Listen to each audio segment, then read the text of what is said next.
Bonjour Monsieur Campagna, donc à Bonjour, travers monsieur. ce reportage, nous allons retracer votre vie. Est-ce que vous pouvez nous parler de votre enfance et où vous êtes né?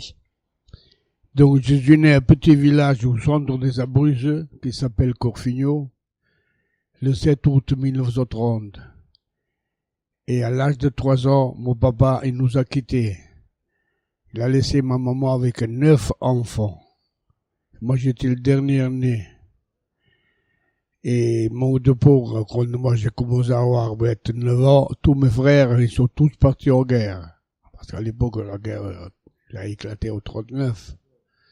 Donc moi j'avais 9 ans, j'étais trop petit pour n'importe quoi.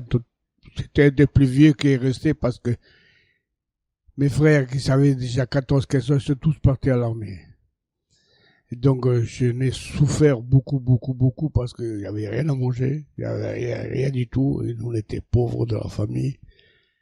Alors si on veut, j'ai rarement dormi dans mon lit, j'ai toujours dormi dans la campagne pour trouver quelque chose, quelqu'un à manger, pêcher dans les rivières, dans les ruisseaux, pour vivre moi et faire vivre ma famille aussi. C'est moi qui a pratiquement donné à manger à ma famille. Une enfance difficile pour s'en sortir. Très difficile. Et jusqu'à 18 ans, je fais que ça.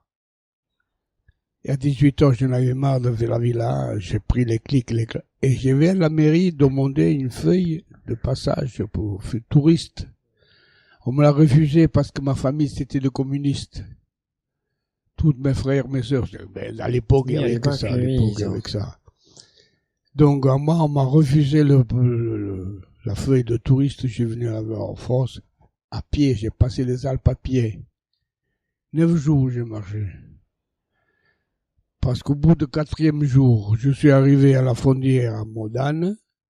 On m'a refusé, m'a refoulé. Et moi, j'ai fait un gros détour, je suis arrivé à Chambéry. À pied. Vous êtes venu seul ou accompagné de... On était à 2. Ouais, à 2. Moi, il y a un petit cousin, moi, qui était encore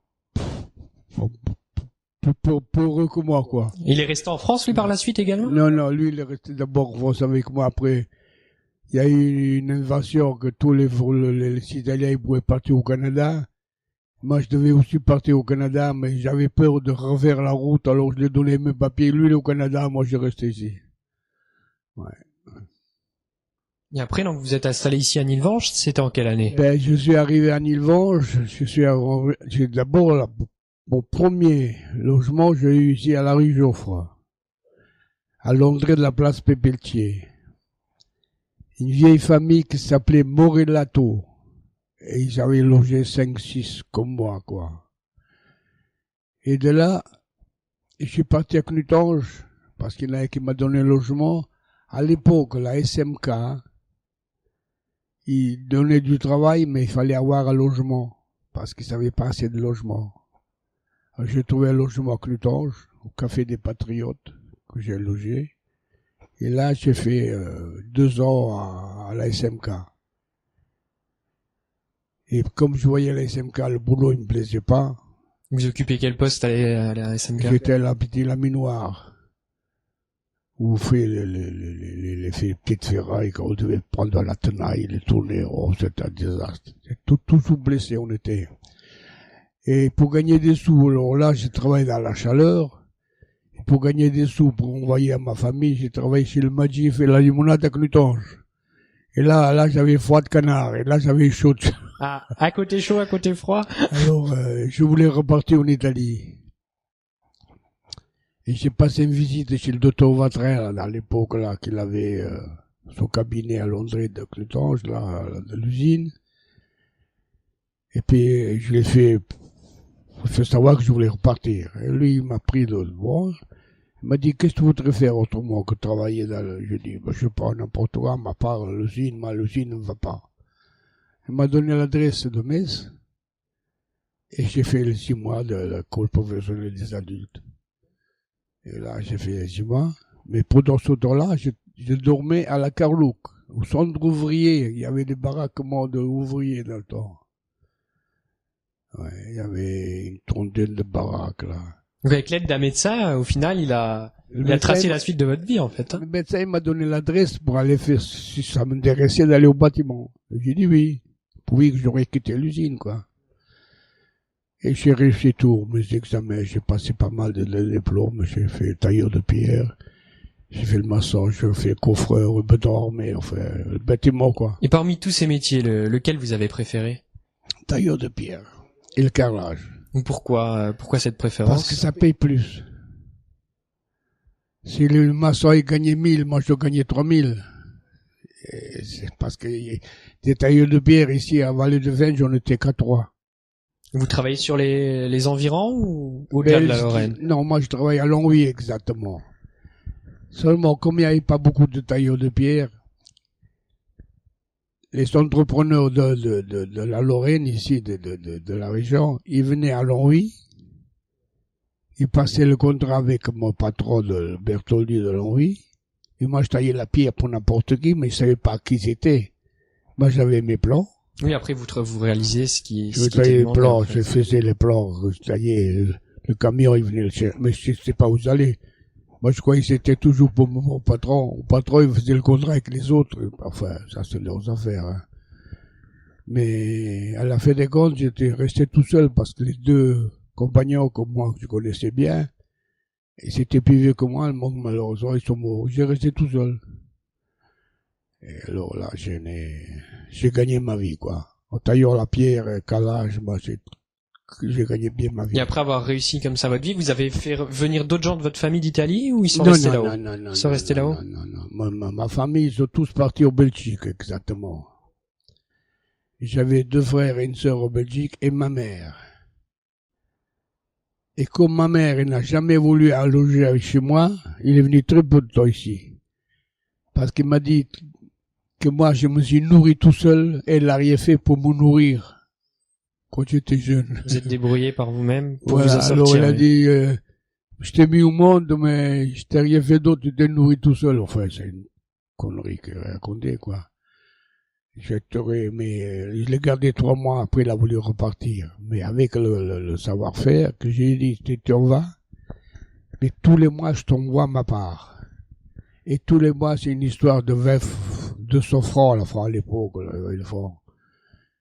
Et ça a duré 20 ans. J'ai jamais failli à ma parole. 20 ans, j'ai toujours envoyé mon colis, mon ce que valait. Après, je l'ai perdu aussi. Donc, je suis arrivé en France à 18 ans. Je me suis arrêté 2 mois à Chambéry. À Chambéry, j'ai fait des paniers en osier pour pouvoir me faire les sous pour prendre le train pour venir au Moselle, parce qu'on savait qu'au Moselle, il y avait le travail, il y avait l'industrie, quoi. Et puis 2 mois après, j'ai pris le train à Chambéry et je suis venu à Thionville, la région. Là, quand vous êtes installé ici, c'était pas trop compliqué, même au niveau de la langue, vous parlez pas français à l'époque? Non, les 2 mois que j'étais à Chambéry, je me faisais un peu comprendre, quoi, quelques mots, quoi. Et comme j'ai fait l'école italienne, et la langue italienne et la l'école française, à peu près, il y a quelques mots qui se ressemblent pas mal. Hein. Alors on arrivait à se faire comprendre. Un peu que par les gestes, un peu que les mains, un peu que les bouches. On arrive à se faire comprendre un peu, quoi. Et après, quand vous êtes arrivé ici à Nilvange, parce qu'il y a de nombreux Italiens qui sont venus suite à l'immigration, vous avez rencontré d'autres gens d'Italie, vous avez discuté avec eux? Il y avait que ça ici, avec tous mes compatriotes. Mais seulement mes compatriotes à moi, c'était trop personnel. Ils se l'occupaient pas l'un de l'autre. Chacun pour soi. Et moi, j'ai trouvé une famille ici à Nilvange, là, comme j'avais dit, là. Et j'ai gardé 2 mois la famille là-bas. Après, j'ai pas Technotange, comme je vous l'ai dit. Technotange, je me suis embauché. Et là, j'ai resté à la Carlo jusqu'au départ de mon école. Et ici, dans ce logement, vous y êtes depuis quelle année? Alors, le logement ici, je me suis marié en 52, dans la même rue, en face. Aujourd'hui, il y a le docteur Trost qui habite. Je me suis marié là-dedans. Et en 54, j'ai acheté cette maison-là. Et j'ouvrais l'honneur dans cette maison-là, c'est Madame Vatrin, qui est née ici de cette maison. Elle, c'était la propriétaire de la maison. Madame Vatrin, ou quoi, qu'on ne l'avait pas connue. Il est mort à 100 ans, pile. Son petit-fils est le sous-docteur à Clutange. Voilà. Et quand vous êtes arrivé ici à Nilvange, vous avez rencontré votre femme très tôt alors? C'était en quelle année? C'est-à-dire, j'étais jeune. Avant de connaître ma femme, je me suis embauché, je me suis inscrit au tour de bridge à Yonge. Parce qu'en Italie, j'ai fait 3 ans de boxe. Et je n'ai fait une paire d'années ici. À Yonge, au tour de bridge, là. Seulement, comme moi, je travaillais pas chez le Wendel, j'étais pas trop bien vu. Alors, j'ai quitté la boxe, là-bas. Et à 20 ans, j'allais dans tous les salles de danse parce que j'aimais danser. Comme tous les jeunes, quoi. Et là, j'ai rencontré ma femme. Dans une salle de danse, alors? Alors, ma femme est venue chez moi qui me dit, monsieur, vous voulez danser avec moi? Moi, je comprenais très peu. Je dis quoi? Mais ça, c'est une danse que les dames, ils vont chercher les hommes. Ah bon? Je ne peux pas dire de non. Je vois les dames. Et puis là, on est resté accrochés jusqu'à 60 ans de mariage. Il manquait 3 mois pour 60 ans. Ouais. Vous avez eu des enfants également? Alors, j'ai eu 2 enfants. Le premier enfant, c'est-à-dire que mon beau-père, il voulait pas me marier sa fille parce qu'elle était trop jeune. Elle avait même pas 18 ans. Alors, il m'engueulait, toi, tu veux marier ma fille parce que tu l'as mis enceinte, tu étais à Lazare, tu as profité de ma gamine. J'ai dit non. J'ai toujours respecté. Non, je te crois pas. Bon, on verra bien. J'ai dit, oui ou non, on va la marier. Je veux pas la laisser, je veux la marier. Parce que j'étais seul. J'habitais à Machpi. Payer une pension alimentaire et tout, ça coûtait très cher que ce que j'ai gagné au bâtiment. On travaillait au Conakry à l'époque là. Les sous que j'ai gagnés au bâtiment, je devais le donner à la femme qui me logeait. Alors je lui ai montré à mon beau-père ce que j'ai gagné et ce que j'ai dépensé. Alors il m'a dit, dans ces conditions, tu te maries. Je me suis marié. Et 2 ans après, j'appelle mon beau-père, j'ai dit, mais la Lily, parce que ma femme, on l'appelait Lily, il devait accoucher, que j'ai profité d'elle. Ça fait 2 ans, il a encore plus plate qu'avant. J'ai dit, quand est-ce qu'il accouche? Alors il s'est mis à pleurer avec la larme. Il a dit, t'as été un brave gars. Il a dit, c'est gentil. Et puis un jour, il me sort une phrase qui me dit, tu sais, René, ça fait 2 ans que tu es marié. On habitait là. J'ai dit, oui. Et tu manges toujours avec mes fourchettes. J'ai dit, quoi? Eh oui, ce que l'assiette, les fourchettes, c'est la mienne. Ça m'a tellement vexé. La première maison que j'ai trouvé acheter, c'était celle-là. Alors, je vais parler avec Madame Vadret, parce qu'il avait un magasin ici à côté. Il y avait une librairie. Elle m'a dit, c'est pas difficile, René. Comme je te connais, et t'es un bon petit maçon, ma maison, c'est toi qui l'auras, pas personne d'autre. Et c'était à 5 propriétaires. Et les 4 n'étaient pas trop d'accord. Et il a dit, si je la donne au René, sinon je la vends pas. Alors j'ai eu la maison pour elle. Parce qu'il a dit, tu sais que moi je suis né dans la maison et toi tu la démolis pas.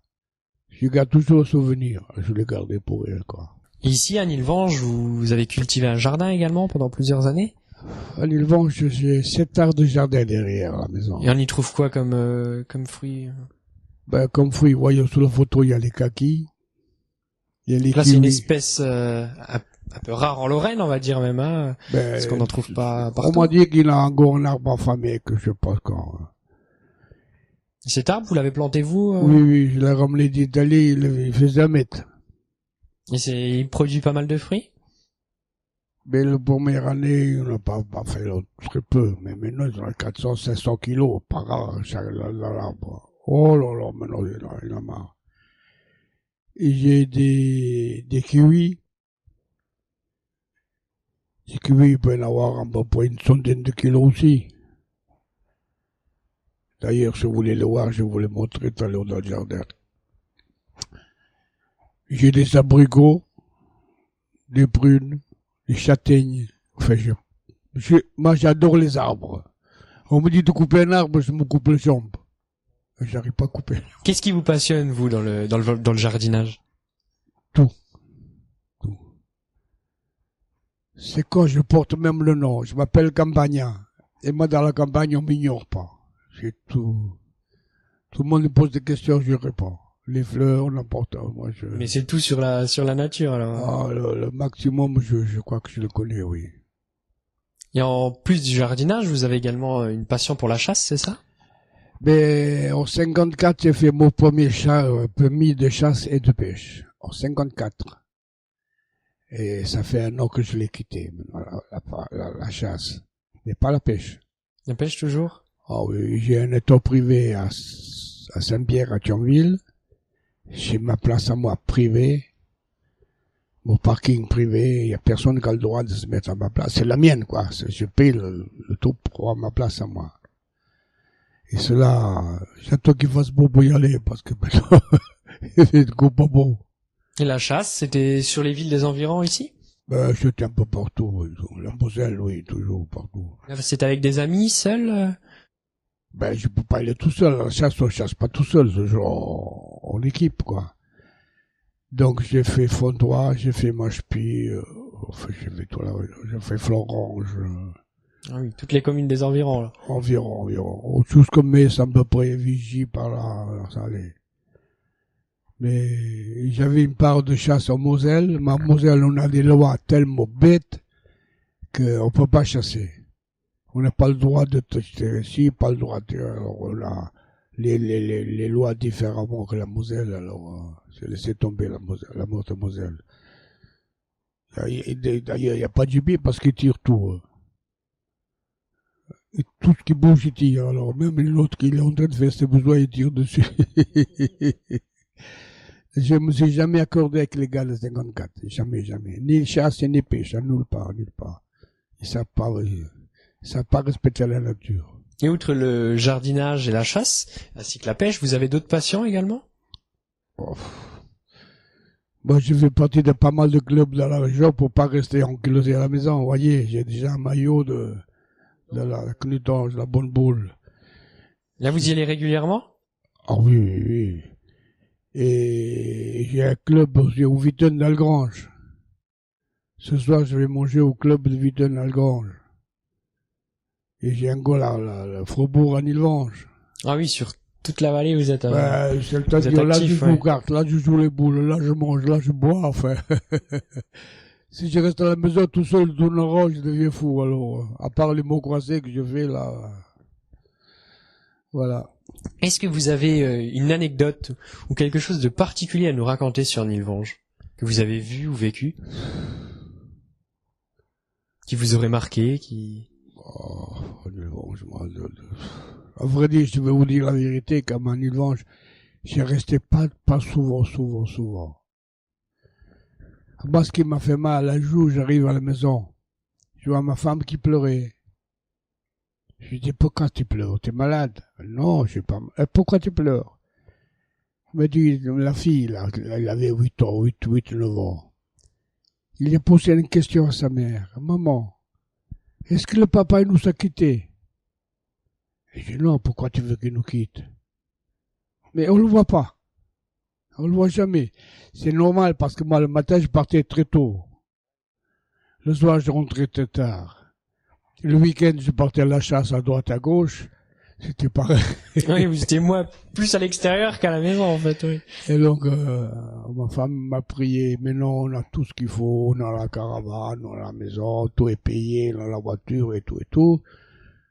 Cherche-toi un travail dans la région, on a fait une petite vie de famille, quoi. Et alors, j'ai trouvé un petit travail par ici. J'ai fait une demande à cela qui m'a pris tout de suite. Vu mon bagage que j'avais aussi, parce que j'ai quand même un diplôme d'État. Alors il m'a pris tout de suite le Solac, m'a fait passer 36 tests, tout était réussi, tout. Et j'ai fait ma carrière au Solac. Toujours comme un fumiste. Et là, elle m'a foutu dehors parce que j'étais trop vieux pour aller à l'apprentissage et trop jeune pour partir. Alors j'ai passé par la voie hiérarchique que m'a fait passer. Et à 51 ans, elle m'a foutu dehors. Voilà. Après, dès que vous êtes mis en retraite, comment que ça s'est passé? Vous avez fait autre chose ou... Je peux pas rester à 51 ans, je restais pas à la maison à rien faire. Tout le monde m'appelait parce que les petites bricoles ici de la rue, c'est moi qui les ai fait. Il n'y a pas une maison que je n'ai pas rentré dedans, là, dans la rue. Oh, oh, oh. Toutes les maisons, toutes. Vous les connaissez tous alors? Oh là là, oh là là. Surtout à l'époque là, les maçons, c'est la petite bricole, nous on la faisait, les entrepreneurs pour la petite bricole ne la font pas. Alors nous on avait du travail, on a même risqué de se faire attraper combien de fois. Enfin, moi on m'a dénoncé 2 fois. 2 fois j'ai le contrôleur de Redlo.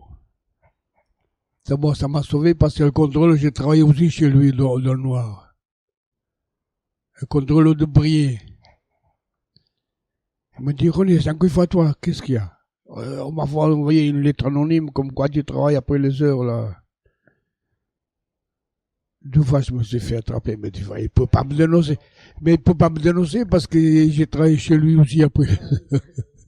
Il pouvait pas me faire autre chose, quoi. Voilà. Est-ce que vous voyez autre chose, vous, à raconter sur votre commune, Nilvange? Qu'est-ce que je raconte? Moi, j'ai toujours respecté les maires et n'importe qui, parce que moi, j'étais copain avec Madeleine, j'étais copain avec tout le monde. Vous connaissez bien Madeleine? Oh là, ben, depuis... Des souvenirs avec lui? Mais j'ai eu le premier souvenir, c'est quand le Brucker, il a quitté la mairie d'Ilvange, que Madeleine a pris les rênes, bah, j'ai toujours été avec lui.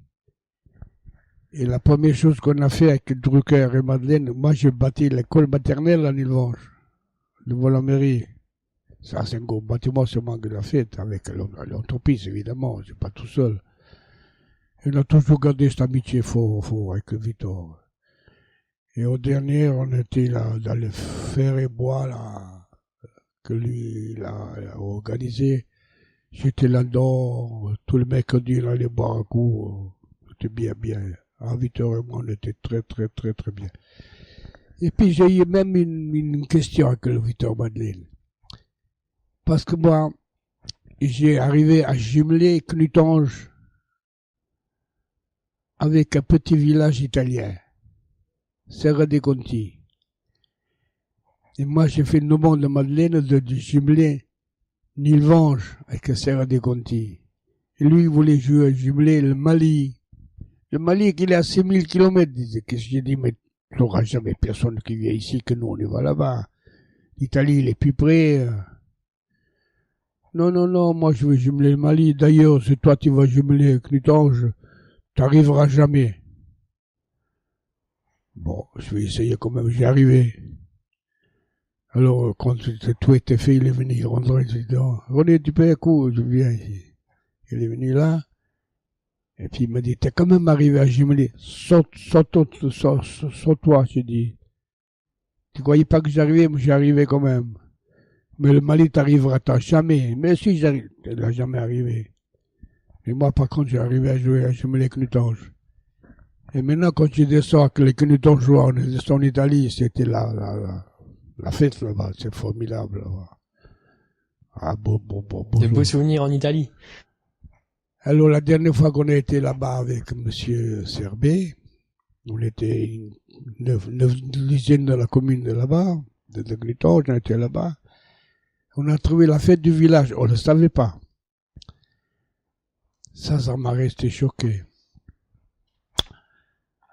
C'est-à-dire, il y avait le gros caïd des carabiniers. Il a fait son discours parce que c'était la fête des carabiniers à l'époque là. Il y a un carabinier italien qui a donné sa vie pour sauver 14 vies humaines. Alors lui, il s'est volontairement donné sa vie pour sauver les autres. Et le moment qu'il a été fusillé, qu'il est tombé, il lui a fait la photo, il lui a fait la statue en bronze, avec la carabine à travers. Alors il a posé une question, d'où c'est qui sort la carabine, le nom carabine? C'était les carabiniers. La carabine sort du nom carabinier. Parce que c'était la seule arme que ça existait à l'époque là. Ça m'a resté gravé là. Après, il nous a fait honneur que nous, à la fête là-bas, les Français, les élus français, on était là-bas pour les faire honneur. C'était là formidable, formidable. On avait les larmes aux yeux, là. Et nous, on avait prévu là-bas, la secrétaire de mairie, là, il nous a amené tous les ingrédients pour faire la quiche Lorraine. Ah, oula. Ah. Et alors, ça leur a plu? Alors, il me dit, René, toi, tu connais le village? Je suis connu parce que ma famille était de la région. Il me faut un four. N'importe que cuisinière. La première porte, je sonne, je dis, madame, est-ce que vous avez un four à nous prêter? Venez, il y en a 2. Voilà les clés de la maison, je m'en vais, faites ce que vous voulez. Vraiment formidable, les gens. Comme ça, la bonne femme, il a fait 3 ou 4 quiches Lorraine, les grosses, là, parce que il avait prévu tout ça. Et tous les villageois, ils sont venus manger. On faisait des petits morceaux parce qu'il avait trop. Et moi, je me souviens, j'avais porté 2 bouteilles de Mirabelle. La première bouteille, j'ai offert à tout le monde, à tous ceux qui étaient là, parce que le café, c'est nous qu'on avait emmené de chez nous. Et puis, il restait une demi-bouteille, la deuxième bouteille. Le maire qui vient, qui me dit, ça, c'est la Mirabelle de la Lorraine, hein? Oui. Basta, il dit, ça, c'est un assez, ça, c'est pour moi. Il a pris, il a foutu le corps. Ah, des très beaux souvenirs, ouais. Et voilà. Bah, je vous remercie, monsieur Campagnat. Je vous en prie, il n'y a pas à remercier, c'est normal ce que j'ai dit.